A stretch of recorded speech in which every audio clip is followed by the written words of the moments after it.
এখানে আমরা বেশ খানিকটা সর্ষের তেল নিয়ে নিয়েছি। সর্ষের তেলটা বেশ ভালো গরম হয়ে এসছে। এবার এই তেলটার মধ্যে আমরা দিয়ে দেবো কিছুটা কুচিয়ে রাখা পেঁয়াজ। পেঁয়াজটাকে আমরা বেশ লাল করে ভেজে নেব, আর এখানে আমরা কোনো লবণ দেবো না। এখানে আমার পেঁয়াজটা বেশ সুন্দর করে ভাজা ভাজা হয়ে এসছে। এবার এর মধ্যে আমি দিয়ে দেবো 9-10টা কাঁচা লঙ্কা।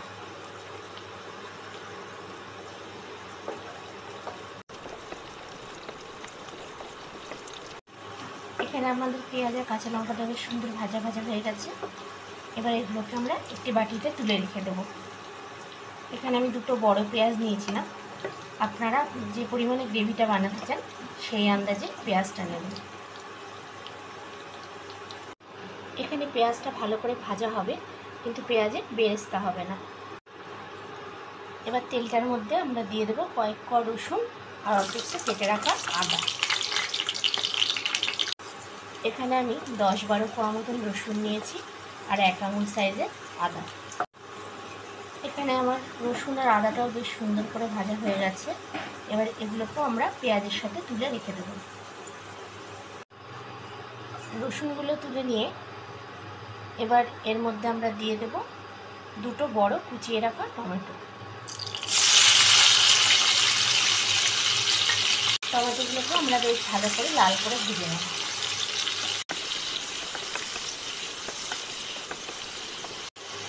এখানে আমাদের টমেটোগুলো হালকা ভাজা হয়ে গেছে। এর থেকে বেশি ভাজলে টমেটোগুলো গলে যাবে। এবার ওই পেঁয়াজ রসুনের মধ্যে টমেটোগুলো তুলে রেখে দেব। এই সমস্ত জিনিসগুলো আমরা ভালো করে ঠান্ডা করে মিক্সিতে পেস্ট করে নেব। এখানে আমি আগের থেকে ডিম এবং আলু সেদ্ধ করে তাতে নুন আর হলুদ মাখিয়ে রেখেছি। এবার এই তেলটার মধ্যে এগুলোকে দিয়ে দেবো।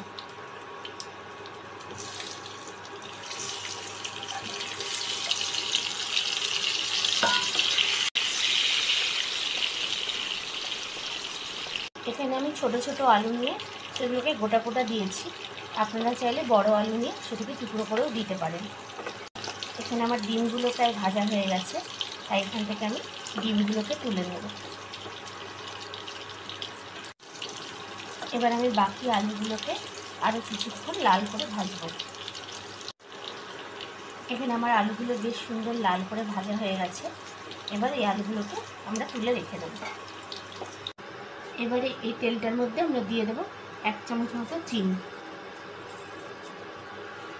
এখানে আমরা নিয়ে নিয়েছি 1 চামচ ধনের গুঁড়ো, 1 চামচ লঙ্কার গুঁড়ো, সামান্য একটু হলুদ গুঁড়ো। এবার এটাকে আমরা সামান্য জল দিয়ে ভালো করে ফেটিয়ে নেব। এবার এই মশলাটা এর মধ্যে দিয়ে দেব।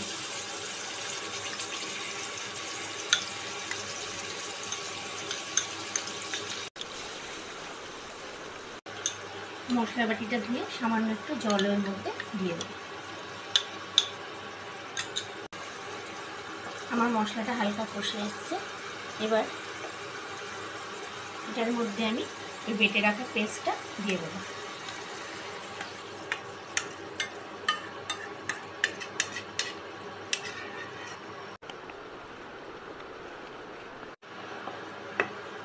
যেহেতু এটা আগের থেকেই ভাজা করে রাখা সব কিছু, তাই এটাকে আলাদা করে আর খুব বেশি কষার দরকার নেই।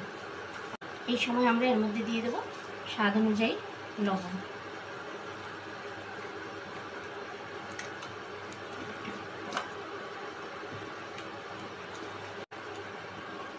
আর দেব আগের থেকে ফেটিয়ে রাখা টক দই। এখানে আমি 3 চামচ মতন দই নিয়েছি।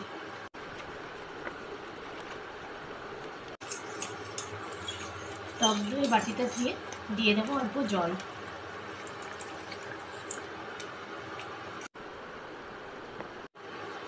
এবারে গ্রেভিটা ফুটতে শুরু করেছে। এবার এর মধ্যে একে একে ডিম ও আলুগুলো দিয়ে দেবো। এটা ভালোভাবে ফুটতে শুরু করেছে। এবার আমরা এর উপর দিয়ে খানিকটা গরম মশলার গুঁড়ো দিয়ে দেবো।